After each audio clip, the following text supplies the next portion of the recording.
이야기는 본문은 바울의 이야기입니다. 바울이 핍박자요, 박해자요, 회방자였던 자기가 하나님의 은혜를 경험하고 하나님의 영광의 도구로 쓰임받는 것이 감사해서 은혜에 감사합니다 라고 고백한 것이 오늘 본문 내용이에요. 그래서 우리는 본문 내용을 통해서 어떻게 감사해야 되는가, 우리가 받은 은혜가 뭔가, 이걸 생각하며 함께 은혜를 받아야 될 줄로 믿습니다. 오늘 본문에 보면 첫째로 바울이 이렇게 얘기합니다. 나를 능하게 하신 하나님께 감사합니다. 12절 봅니다. 나를 능하게 하신 그리스도 예수 우리 주께 내가 감사합니다. 능하게 하신다, 이 얘기는 원어로 이런 의미가 있어요. 이기게 한다, 강하게 한다, 풍성하게 한다, 이런 의미가 있는 거죠. 하나님은 우리를 이기게 하시는 분이십니다. 죄를 이기게 하고 마귀를 이기게 하고 세상을 이기게 하고 우리 자신을 이기게 해요. 그래서 우리 안에 계신 하나님이 세상에 있는 어떤 것보다 크기 때문에 우리가 하나님 안에 있으면 이기게 될 줄로 믿습니다. 그리고 풍성하게 하시는 거예요. 예수님이 우리 가운데 오신 목적을 성경은 이렇게 얘기합니다. 요한복음 10장 10절 다 같이 한번 읽어볼까요? 시작. 내가 온 것은 양으로 생명을 얻고 더 풍성하게 하려 함이라. 우리가 생명을 주기 위해서 오셨어요. 구원을 주기 위해서 오셨어요. 천국으로 인도하기 위해서 오셨어요. 그런데 여기가 끝이 아니라 생명을 얻고 그 다음에 플러스 뭐요? 더 풍성하게 하려 함이라. 할렐루야. 그래서 우리는 구원받는 것으로 끝나는 게 아니라 풍성함을 누리며 살아야 될 줄로 믿습니다. 예. 하나님은 풍성하게 주시는 거죠. 뭘 풍성하게 주느냐? 첫째로는 지혜를 풍성하게 줘요. 야고보서 1장 5절 한번 읽어볼까요? 너희 중에 누구든지 지혜가 부족하거든 후히 주시고 꾸짖지 아니하신 하나님께 구하라. 그리하면 주시리라. 우리가 지혜가 부족할 때 지혜를 구하면 뭐라고요? 후히 준다는 거예요. 풍성하게 준다는 거죠. 넘치도록 준다는 거죠. 여러분, 하나님께 은혜를 구하면요, 지혜를 구하면요, 넘치도록 주는 거죠. 그래서 성경은 뭐라고 그러냐면 이렇게 하나님의 은혜 안에 있는 자들은 세상이 감당하지 못한다라고 얘기해요. 세상의 어떤 권력도 이길 수 있는 지혜가 갖게 되고 어떤 학자와 대화해도 이길 수 있는 지혜가 우리에게 생겨나게 되는 거죠. 여러분, 하나님 안에서 지혜를 구하시기를 바랍니다. 그러면 후히 주실 줄로 믿습니다. 주님은 그걸 주기를 원해요. 그래서 누구든지 지혜가 부족하거든 후히 주시고 꾸짖지 아니하신 하나님께 구하라. 내가 너에게 주고 싶다. 할렐루야. 그 다음에 하나님께서는 우리에게 쓸 것을 풍성하게 주십니다. 자, 시편 34편 8절로 10절 다 같이 읽어봅니다. 시작. 너희는 여호와의 선하심을 맛보아 알지어다. 그에게 피하는 자는 복이 있도다. 너희 성도들아 여호와를 경외하라. 그를 경외하는 자에게는 부족함이 없도다. 젊은 사자는 궁핍하여 줄일지라도 여호와를 찾는 자는 모든 좋은 것에 부족함이 없으리로다. 여러분, 음식의 맛을 알려면 어떻게 해야 돼요? 먹어봐야 알아요. 맛을 봐야 음식의 맛을 알 수 있습니다. 하나님의 선하심을 맛보아야 우리가 하나님의 영광을 경험할 수 있어요. 그래서 여러분, 하나님의 선하심을 날마다 맛보아 아시기를 바랍니다. 신앙은 경험이에요. 하나님을 경외하면 하나님의 선하심을 맛보게 하세요. 하나님을 맛보게 하면서 하나님의 살아계심을 경험하게 하시는 거지요. 그래서 오늘 본문에 뭐라고 그래요? 너희는 여호와의 선하심을 맛보아 알지어다. 그에게 피하는 자는 복이 있도다. 여호와를 경외하는 자에게는 부족함이 없도록 하겠다.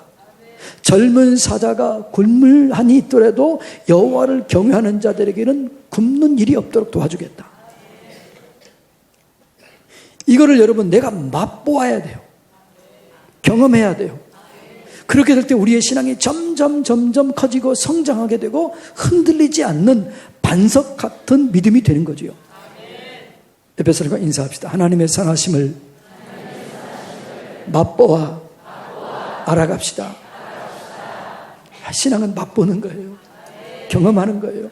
하나님의 사랑, 하나님의 선하심, 하나님의 인자하심을 경험하는 거예요. 이걸 경험해야 진짜 그리스도인이 되는 거지요. 예. 하나님께서 우리에게 모든 것을 풍족하게 주기를 원해요.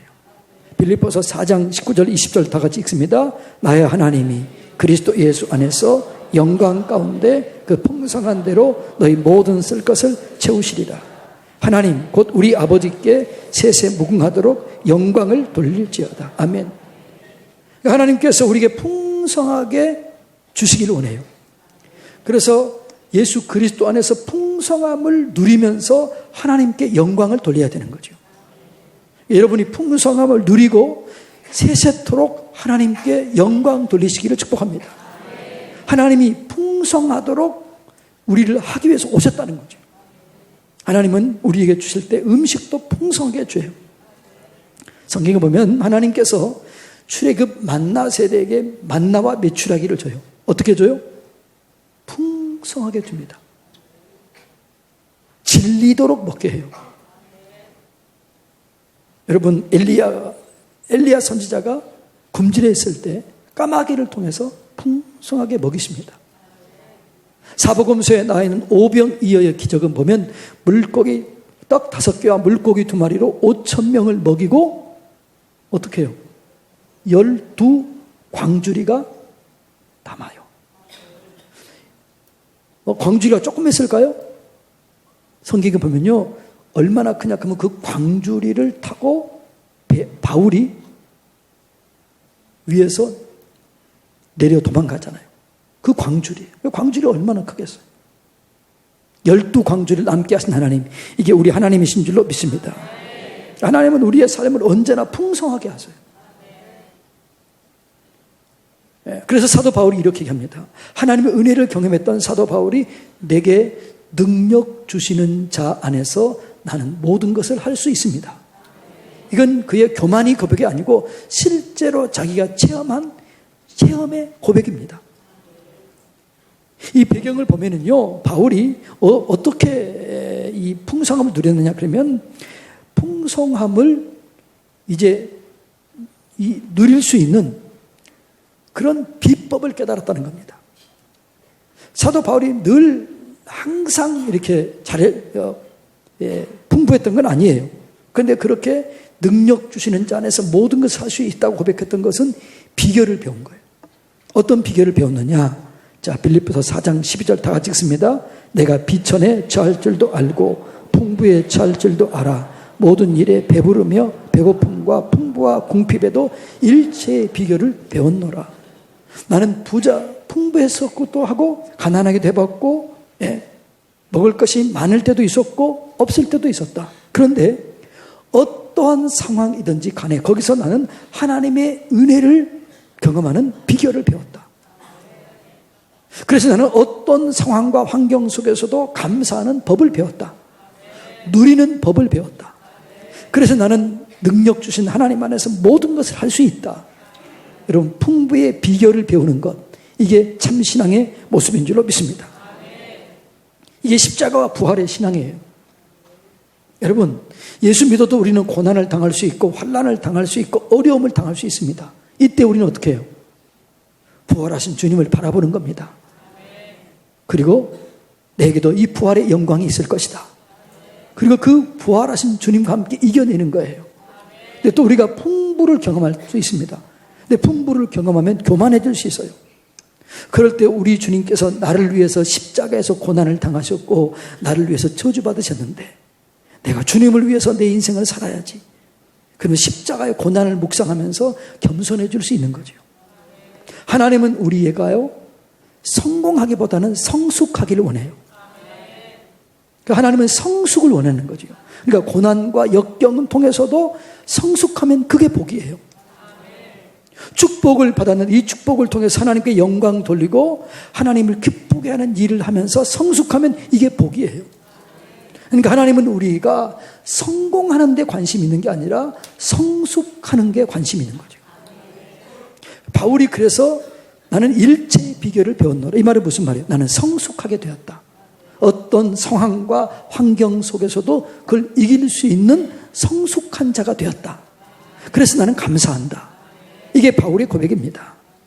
여러분, 이렇게 여러분 하나님 안에서 성숙한 자가 되셔서 풍성함을 누리시기를 바랍니다. 두 번째로 뭐냐 그러면 나를 충성되게 여겨 주의 일을 감당할 수 있는 직분을 주셨다. 그래서 감상한 거죠. 자, 12절 다시 한번 읽습니다. 나를 능하게 하신 그리스도 예수 우리 주께 내가 감사함은 나를 충성되이 여겨 내게 직분을 맡기심이니 이렇게 말합니다. 여러분, 바울은 우리가 잘 아는 것처럼 누구보다도 충성된 사람이었습니다. 그런데 그가 그 자신을 스스로 생각했을 때, 바울은 자기 자신을 스스로 생각했을 때 나는 충성된 자라고 생각했을까요? 나는 부족한 자라고 생각했을까요? 네? 부족한 자라고 생각한 거예요. 나는 부족한데, 나는 연약한데, 나는 비방자요, 나는 폭행자였는데 나를 써주신 게 감사하다. 이게 나를 충성되 여겼다라고 생각하는 거죠. 이게 여러분 바울의 겸손한 은혜 받은 자의 모습인 줄로 믿습니다. 예. 내가 이렇게 부족한데 하나님 나를 충성되이 여겨서 내게 직분을 주셨다. 감사하는 거죠. 여러분, 하나님 이렇게 겸손하게 하나님 은혜를 귀하게 여기고 하나님께 영광 돌리려고 하는 이런 사람을 쓰시는 줄로 믿습니다. 여러분, 하나님은요 우리에게 직분을 주실 때 그 직분을 감당할 수 있는 힘도 주실 줄로 믿습니다. 이게 은혜예요, 은혜. 여러분, 지금까지 세계 역사상 전무후무한 지혜를 가진 사람이 있습니다. 그 사람이 누구예요? 솔로몬이에요. 근데 솔로몬은 원래부터 그렇게 지혜로운 사람이 아니었어요. 솔로몬이 왕이 되었을 때 자기는 너무나 부족한 것을 스스로 느꼈습니다. 하나님, 나를 왕으로 세우셨는데 나는 부족한 게 너무 많습니다. 이 많은 백성을 내가 다스려야 되는데 나는 힘이 없습니다. 지혜를 주십시오. 그렇게 했더니 그 기도가 하나님 마음에 맞았다는 거예요. 그래서 하나님께서 뭐라고 그래요? 너가 부도 구하지 아니하고 영광도 구하지 아니하고 생명도 구하지 아니하고 사명을 감당하기 위한 지혜를 구했으니 내가 너에게 지혜를 주는데 이전에도 이후에도 너와 같은 자가 없으리라. 여러분, 그래서 여러분 우리가 어떤 직임을 맡을 때 염려하지 마세요. 걱정하지 마세요. 하나님 이 직임을 감당할 수 있는 지혜를 주세요. 능력을 주세요. 물질도 주세요. 건강을 주세요. 그러면 다 주실 줄로 믿습니다. 다 주세요. 그래서 우리가요 하나님의 큰 일을 감당했던 사람들의 마지막 고백은 뭐냐 그러면요 이렇게 고백해요. 다 주님의 은혜였습니다. 내가 한 건 아무것도 없습니다. 주님의 은혜입니다. 이게 진실한 고백이에요. 제가 조영기 목사님 간증을 들었는데 이렇게 얘기하더라고요. 본인이 교회를 개척하고 조금 성장했을 때 그 당시 한국에서 가장 큰 교회를 담임하고 있던 한경직 목사님, 이분을 찾아가서 그렇게 교회를 잘 세웠던 비결을 배우기 위해서 찾아갔다는 거예요. 잘 안 만나줘서 겨우겨우 찾아가서 물었다는 거죠. 목사님, 어떻게 해서 이렇게 좋은 교회를 세웠습니까? 어떻게 해서 이렇게 큰 교회를 세웠습니까? 그랬더니 한경직 목사님 이렇게 얘기하더라는 거예요. 다 하나님의 은혜입니다. 속으로 이렇게 생각했대요. 참 저분은 욕심이 많구나. 비법을 내게 가르쳐주면 내가 더 큰 교회를 이룰까 봐 비법을 가르쳐주지 않고 혼자만 써먹으려고 하는구나. 이렇게 생각하면서 서운했다는 거예요. 근데 나중에 본인이 큰 교회를 세우고 훌륭한 교회를 세워서 사람들이 또 와서 묻더라는 거예요. 목사님, 어떻게 해서 이렇게 큰 교회를 세우고 훌륭한 교회를 세웠습니까? 그랬더니 뭐라고 그랬겠어요? 하나님의 은혜입니다. 그러면서 이렇게 깨달았다. 아, 그 목사님이 진실을 얘기했구나. 그때 바르게 얘기했구나. 여러분, 이게 진실한 고백이에요. 다 하나님의 은혜인 줄로 믿습니다. 어떤 목사님이 저한테 그러더라고요. 김 목사님은 어떻게 해서 그렇게 좋은 교회만 쏙쏙 청빙받아서 가냐 그러더라고요. 그래서 제가 뭐라고 그랬겠어요? 다 하나님의 은혜입니다. 이렇게 얘기했더니 그게 기분 나빠하더라고요. 진짜예요. 그게 진짜예요. 이게 은혜인 줄로 믿습니다. 하나님께서 우리를 은혜를 주신 거예요. 바울이 이걸 깨닫고 은혜입니다. 감사합니다. 이렇게 얘기한 거예요. 여러분 하나님의 이 은혜, 이걸 구하는 자에게 항상 주실 줄로 믿습니다. 나를 사랑하는 자들이 내 사랑을 입으며 나를 간절히 찾는 자가 나를 만나게 될 것이다. 내게 구하라. 그러면 내가 너에게 주리라. 은혜를 구하세요. 그리고 고백하세요. 다 하나님의 은혜였습니다. 마지막 세 번째로 바울이 감사했던 건 뭐냐? 자기를 긍휼히 여기시고 영생을 얻은 자의 본이 되게 한 거예요. 뭐라고요? 긍휼히 여겨서 영생을 얻은 자의 본, 모델이 되게 했다는 거죠. 여러분, 긍휼히 여겼기 때문에 바울이 있었다는 거죠. 바울은 어떤 자였습니까? 예, 비방자요, 박해자요, 폭행자였습니다. 옛날 성경은 이렇게 나옵니다. 회방자요, 핍박자요, 포행자라고 이렇게 나옵니다. 그런 자기를 긍휼히 여긴 거예요. 긍휼이란 뭐냐? 이런 겁니다.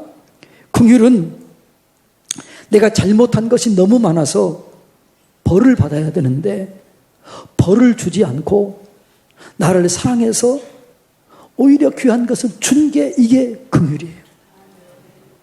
우리를 보면 그렇지 않습니까? 내가 부족한 게 너무 많아서 벌을 받아야 돼요. 바울이 그런 거예요. 자기는 비방자요, 박해자요, 폭행자요, 회방자였는데 그래 벌을 받아야 됐는데 나에게 벌을 주지 않고 구원해 주시고 구원받은 자의 모델이 되게 한 것, 이걸 생각하니까 감사한 거예요. 하나님, 왜 나는 마땅히 벌을 받아야 되는데, 마땅히 저주를 받아야 되는데, 나는 죄인 중에 괴수인데, 하나님, 나를 사랑해 주셔서 직분을 주시고 영생을 얻을 자의 모델로 삼아 주시니 감사합니다. 이게 바울의 신앙 고백이었습니다. 여러분, 우리는 구원은 공짜로 받습니다. 하나님 은혜로 받습니다. 그런데 구원받은 자는요, 선을 향해서 나아가게 돼 있어요. 그래서 구원은 공짜로 받지만 구원받은 자는 선을 행하게 돼 있습니다. 이게 아니면은요, 그 은혜를 점검해 봐야 돼요. 여러분, 내가 받은 은혜가 너무 커요. 그러면 어떻게 해야 돼요? 내가 주님을 위해서 어떻게 헌신할까? 어떻게 봉사할까? 내가 무엇을 할까? 어떻게 하나님을 기쁘시게 할까? 이런 마음이 들어요, 안 들어요? 아니, 대답이 그것밖에 안 나와요. 그런 마음이 들어요, 안 들어요? 들지요. 이게 뭐라고요? 이게 은혜 받은 자의 진짜 모습이에요. 그러니까 바울이 그런 거예요. 자기가 그렇게 자기를 핍박했잖아요. 다른 사람이 얘기하는 거예요. 여러분, 날 보세요. 내가 옛날에 예수님을 핍박했습니다. 여러분을 박해했습니다. 폭행했습니다. 죽을 자리로 넘겨줬습니다. 그런데 나를 구원해 주셨습니다. 그래서 나는 그 받은 은혜가 너무나 감사해서 이렇게 나는 생명 걸고 여러분을 섬기고 있습니다. 나는 고난받는 것도 감사합니다. 핍박받는 것도 감사합니다. 이게 바울의 신앙 고백이었어요. 여러분, 가장 능력 있는 전도자에는 어떤 자일까요? 예수 믿고 은혜 받은 내 자신을 간증하는 겁니다. 이게 전도의 가장 큰 능력인 줄로 믿습니다. 그러니까 바울이 뭘 얘기했겠어요? 다른 사람에게 얘기했지 않았습니까? 자, 날 봐라. 여러분이 알다시피 내가 핍박자였지 않냐? 박해자였지 않냐? 당신들을 죽음으로 끌고 갔는 자가 아니었냐? 내가 변화됐다. 날 봐라. 이게 바울이 능력 있는 전도할 수 있는 그런 비결이었습니다. 여러분, 그래서 우리가 능력 있는 전도를 하기 위해서는 내 자신이 전도자의 메시지가 돼야 됩니다. 내가 변화돼야 돼요. 저 사람을 보니까 우리가 저 사람 알잖아. 저 사람 과거를 알잖아. 저 사람 변화될 수 없는 사람인데 변화됐네? 변화될 수 있네? 하나님 믿음에 변화될 수 있나 보네? 우리도 변화될 수 있겠구나. 소망을 주는 게, 이게 여러분 전도자의 메시지가 돼야 되는 거죠. 바울이 그런 거예요. 여러분, 그런 얘기를 듣고 있습니까? 여러분, 그래서 우리는요, 다른 사람들로부터 당신 변했다, 당신을 변하게 한 그 이유가 뭐냐? 그럼 우리는 이렇게 얘기할 수 있어야 돼. 내 안에 예수님이 계시다. 나는 예수님과 동행하고 있다. 예수님이 내 삶을 인도해주고 있다. 당신도 예수 믿으면 나같이 변화된다. 이렇게 얘기할 수 있어야 될 줄로 믿습니다. 또 하나는 여러분 스스로 여러분 마음속에 변화가 일어나고 있는 것을 느껴야 돼요. 죄를 지으면 견딜 수가 없고, 누구를 사랑하지 않으면 견딜 수 없고, 용서하지 않으면 내가 견딜 수 없는 이 마음이 내 속에 일어나야 될 줄로 믿습니다. 이게 구원받는 자의 마음이요, 구원받는 자의 모습인 줄로 믿습니다. 이게 없으면 여러분 심각하게 여러분 자신 한번 생각해 봐야 될 것입니다. 그러니까 바울이 그걸 느낀 거죠. 자기 모델을 되겠다고 하는 거죠. 그러니까 바울은 어떻게 해요? 그 당시 수많은 그리스도인들 중에서 모델이 된 겁니다. 하나님, 나를 긍휼히 여기셔서 이렇게 모델로 삼으신 것 감사합니다. 그게 바울의 고백이었다고요. 저는 우리 교회가 그런 모델 되는 교회가 되길 원합니다. 우리의 가정이 그런 모델 되는 가정이 되길 원합니다. 우리 자신이 전도에 가장 능력 있는 메신저가 되길 원합니다. 나를 봐라. 우리 가정을 봐라. 하나님이 이렇게 살아계신다. 그걸 우리를 통해서 이루기를 원하셔요. 사랑하는 성도님 여러분, 이제 변화된 여러분을 여러분 직장에서 또 교회에서 이웃들에게 보여줘야 돼요. 그래서 나를 통해서 하나님의 영광이 나타나야 돼요. 그리고 말은 안 한다 할지라도 속으로, 야, 저 사람을 보니까 하나님이 계십니다. 저렇게 변화될 수 있구나. 나도 변화될 수 있겠구나. 나도 예수 믿어야지. 이렇게 감동을 줄 수 있는 이게 진짜인 줄로 믿습니다. 하나님 이렇기를 원하는 거지요. 그래서 바울이 이걸 감사한 거예요. 나를 능히 여겨서 풍성하게 하신 하나님께 감사하고, 나를 충성되이 여겨서 직분을 맡긴 것 감사하고, 그리고 나를 긍휼히 여겨서 구원받은 자의 모델이 되게 한 것 감사합니다. 이것이 바울의 감사의 제목이었어요. 이 바울의 감사의 제목이 우리의 감사의 제목이 되고 나의 감사의 제목이 되기를 예수님의 이름으로 축복합니다.